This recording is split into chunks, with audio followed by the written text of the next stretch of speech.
You're looking at the all-new 2024 Cannondale Moterra SL, 160mm full-powered E-MTB, and yes, it claims to hold the title of the lightest such bike ever made, with its top-tier Lab 71 model weighing just 43 pounds or 19.5 kilograms. And while there's a growing sector of lightweight E-MTBs, many of which weigh less than the Moterra SL, none of them can match the 85 Nm of torque and 601 watt-hour battery found on the Cannondale. What that means then is this bike could eliminate the need to choose between weight savings and range, or natural handling characteristics and maximal power output. Essentially, Cannondale claims to have made the Goldilocks bike. So let's unpack the Moterra SL and see if it can live up to the hype. At first glance, the bike doesn't really look like anything too special. It doesn't try to disguise the fact that it's an e-bike, and its top tube mounted shock configuration could be mistaken for dozens of other trail bikes these days. But seeing as this is a Cannondale, there has to be more than what meets the eye. For starters, the Moterra SL uses carbon fiber flex stays in place of a rear pivot. This provides the same kinematics tuning as a 4-bar setup, but with less maintenance and, more importantly, less weight. And while flex stays are growing increasingly common on more XC-focused bikes like Cannondale's own Scalpel, to my knowledge, this is the first time they've controlled 150mm of rear-wheel travel on an e-bike. Now, if you're anything like me, you might be a little worried to see XC tech showing up on a bike like the Moterra SL. But Cannondale reassures us by claiming that the design has been beefed up and rigorously tested. Another standout feature on the Moterra SL is its adjustable headset cups that provide a whopping 1.2 degrees of head tube angle adjustment, from a slack 63.7 degrees to an absolutely absurd 62.5 degrees. Another integrated adjustment found on the bike is a pair of flip chips that allow you to keep the bike in its standard mullet configuration or run 29-inch wheels front and back.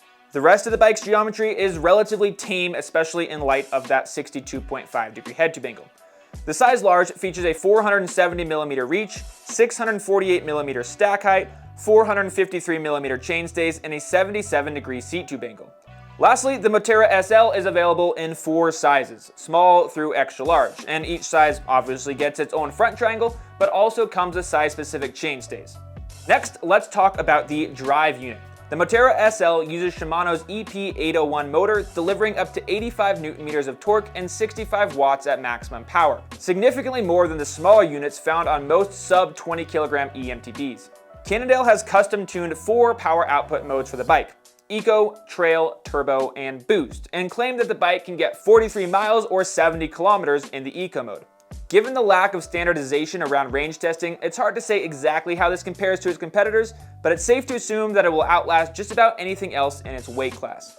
This is of course due to its immensely large 601 watt-hour battery, and that really is the highlight for me of this bike. Most other lightweight E-MTBs are getting batteries anywhere from about 350 to 450 watt-hours, which in the past has been viewed as an essential trade-off for a more natural and nuanced ride feel. One notably absent feature on Cannondale's press release is the option to go ahead and purchase yourself a range extender, which would make this bike truly capable of all-day epics, and I would love to see Canyon release one in the near future.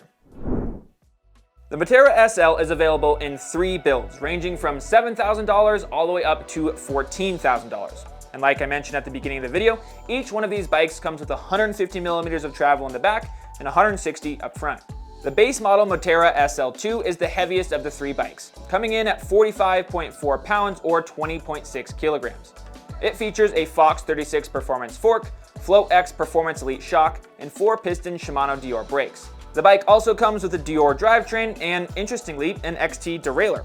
The base model also gets a surprisingly nice set of wheels with a DT Swiss 370 rear hub and a Formula DC711 in the front. Lastly, the Moterra SL2 gets 2 Maxxis tires, both with a 2.4-inch width. That's going to be the DHF in the front and the Dissector in the rear. Both of these feature Maxxis' EXO casing as well as their 2C rubber compound. Now, an EXO casing on an e-bike with a 62.5 degree head tube angle definitely seems a bit undergunned. But this isn't the first time we've seen an e-bike manufacturer try to disguise the bike's weight by adding lightweight tires. The next bike up in the range is the Moterra SL1, which lists for $8,700 and weighs 43.4 pounds or 19.7 kilograms. This mid-tier model gets some pretty significant upgrades all around, and definitely seems like the best bet in terms of value of the 3 bikes that are available. Suspension is once again taken care of by Fox. You're going to get a Fox 36 factory up front and a factory Flow X shock in the rear. It also gets a SRAM XO T-type drivetrain, SRAM code brakes, and DT Swiss 350 ratchet wheels. The Maxxis tires have been upgraded as well. The DHF and Dissector now come with EXO Plus casing as well as the 3C rubber compound. Lastly, the SL1 comes with a pair of Cannondale's hologram save bars. All that bolted to an arguably revolutionary frame for just $8,700 is pretty dang impressive. To put it in perspective, that's about $500 less than a nearly identically spec'd Yeti SB160. And that's, of course, without a motor or battery. But believe it or not, that's not the top tier build. That honor goes to the Moterra SL Lab 71. The Lab 71 moniker is reserved only for Cannondale's most elite bikes. And these frames receive their own high mod carbon layer, making them lighter, in this case 43 pounds or 19.5 kilograms, and much pricier at $14,000. For that price, you'll get the same Fox factory suspension, but swap out the XO drivetrain for an XX T-type Grupo, combined with a pair of SRAM Code Ultimate brakes. Unsurprisingly, this top tier build also gets carbon E13 cranks and carbon DT Swiss 240 ratchet wheels. Even the cockpit gets an upgrade, swapping in-house parts for a 1-up stem and 1-up carbon bars. Personally, it's pretty crazy to think that this $5,300 price hike is just to save 200 grams, but hey, to each their own. Now that we've gone over the 3 available models, let's go ahead and compare the Moterra SL to some of its competitors. And since this bike is designed to bridge the gap between full-fat, full-power e-bikes and their lighter weight, slimmed-down little brothers, we'll go ahead and compare it to one of each. First up is the Canyon Spectral on CFR, which lists for $8,499 and features the same Shimano EP801 motor as the Cannondale, but bumps up the battery capacity to 900 watt-hours. This puts the weight of the bike at 49.8 pounds or 22.6 kilograms, a little over 6 pounds more than the Moterra SL1. It also substantially bumps the bike's claimed range up to 57 miles or 96 kilometers. Both bikes also have pretty comparable part specs, the biggest difference being the Canyon Shimano group set and carbon rims. In terms of geometry, the Spectral On has 5 more millimeters of rear wheel travel, a slightly longer front triangle, slightly shorter chainstays, and of course, a steeper head tube angle. Lastly, the Moterra SL is the only bike of the 2 that has that flip chip in there that lets you change the bike to a full 29-inch wheel set if you wanted to do that. In total, it's extremely impressive that Cannondale has been able to match the value of a direct-to-consumer brand like Canyon. And the choice between these 2 bikes, in my opinion, really comes down to the classic trade-off of weight and range. Personally, I think I would take the Cannondale over the Canyon, mostly because my ability to go on rides longer than 3 hours is pretty limited already.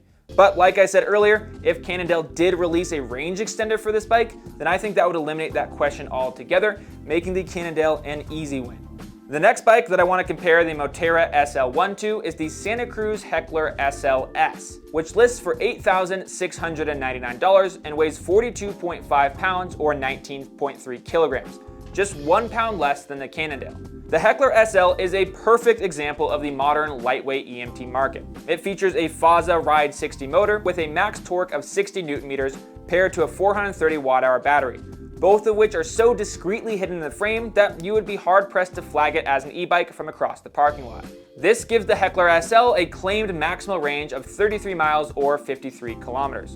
Despite their identical prices, the Heckler SLS's components don't quite match up to that of the Moterra SL1, downgrading to a mechanical SRAM GX drivetrain and getting mid-tier suspension products from SRAM as well.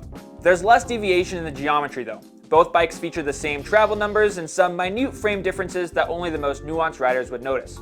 The only exception to that though is the head tube angle, as the 63.7 degree head tube angle on the steepest setting of the Cannondale is still slacker than the 64 degree head tube angle in the slackest setting on the Heckler SL.